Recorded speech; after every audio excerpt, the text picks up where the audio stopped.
Assalamualaikum warahmatullahi wabarakatuh. Perkenalkan, nama saya Tasya Nadia, NIM saya 19103029, Prodi Sosiologi.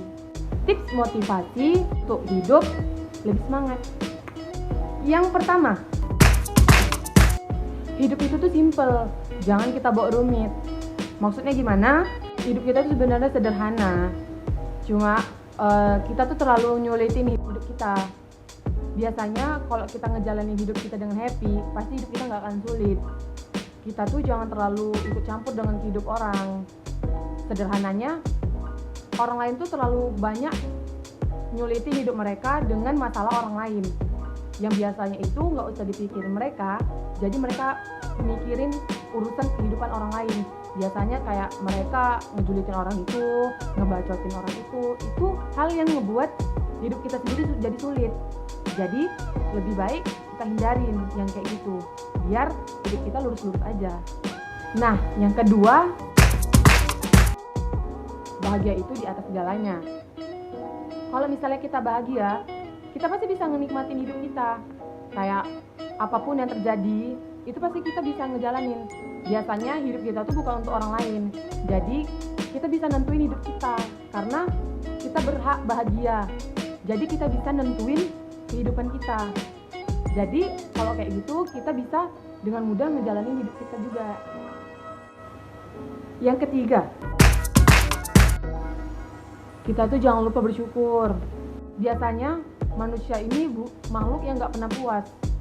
Mereka tuh gak pernah ngerasa puas. Karena apa? Mereka tuh terlalu merasa kurang. Jadi pemikiran kita tuh harus diubah. Jadi kita itu jangan lupa bersyukur apa yang udah kita dapetin.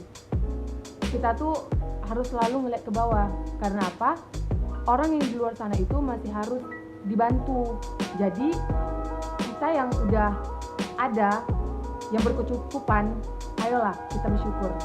Jangan mau kalah sama orang yang masih berkurangan, tapi mereka masih bisa untuk bersyukur. Nah, yang keempat ini, kita itu harus ngejalanin hidup kita itu apa adanya. Kita tuh jangan ngejalanin hidup itu dipersulit. Jalanin aja apa yang udah kita punya. Kita ngelakuin apa yang harus kita lakuin. Jauhin yang bakal ngebuat kita menderita.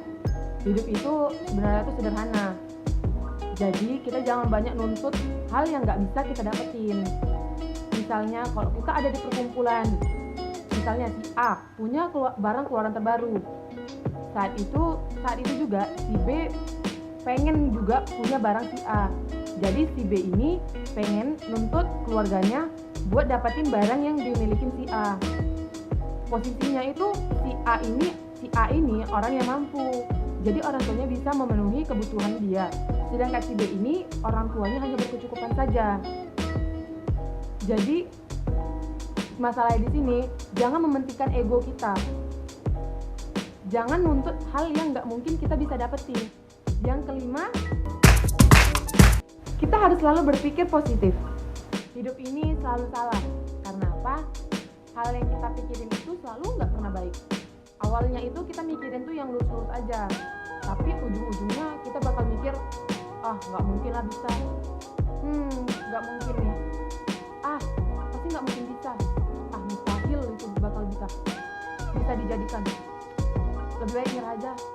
Kita tuh mikir otak kita memindset otak kita itu selalu sudah negatif. Kayak hal yang tadi saya sebut, kita selalu memindset otak kita seperti itu. Kenapa kita nggak memindset otak kita yang positif? Selalu mikir hal yang negatifnya. Jadi pemikiran kita itu biasanya kata orang ucapan itu adalah doa. Jadinya hal yang kita sering ucapkan jadi bumerang bagi kita. Jadi kita juga nggak bisa ngelakuin hal itu. Coba ubah kata-kata semua kata itu dengan I can do it. Kayak aku pasti bisa. Nggak mungkin aku nggak bisa. Orang itu bisa, kenapa aku nggak? Kenapa kita nggak ngubah kalimat-kalimat kita itu, kalimat negatif kita itu dengan kalimat aku pasti bisa. Nggak mungkin aku nggak bisa. Aku harus berusaha agar bisa. Gitu. Jadi pemikiran positif kita jadikan doa dengan ucapan kita. Oke? Baiklah, sampai situ dulu penjelasan dari saya. Assalamualaikum warahmatullahi wabarakatuh.